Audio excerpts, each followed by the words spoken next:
Hi, I want to talk about what's happening in Detroit with the EMS service.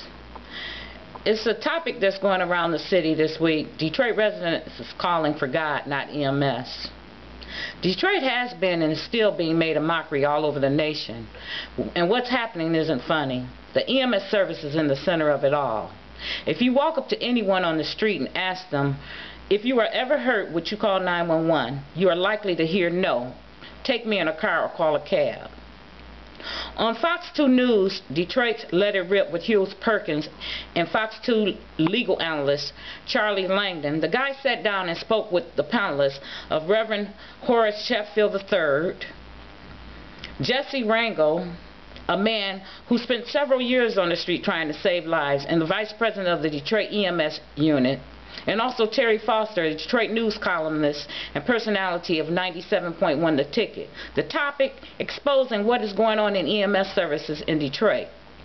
Detroit news reporter Charlie McDuff rode around following Medic 8 on a typical night during their shift.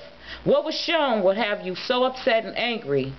In this video, it showed how repeatedly the unit was called for runs, and they were either too late or constantly badgered by their dispatch asking for their location. The problem isn't all the crews, and after weeks of investigation, I found it easily to be said that it's not the dispatcher's fault either.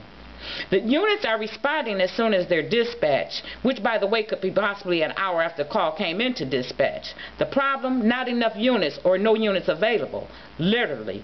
Some residents have reported calling for help and was told there were not any available units. How does this problem get fixed? People are dying in Detroit waiting on the ambulance to arrive. Just last week, Medic 22 was involved in a multiple car accident, and it was later discovered that the brakes on the medic unit had failed and the tires were bald. Detroit EMS has been on the news on several occasions talking about the problems that these crews face regularly, but no one seems to care much. Nothing is being done to address what's going on. Yes, it gets reported and the focus on the problem is on the problem momentarily. Then it just seems to fade away. But in all actuality, the problem still remains, and it's at the expense of the residents. It's time to take the problem to whoever funds the city for the money to run these services, unless they too don't care. Then what's the point?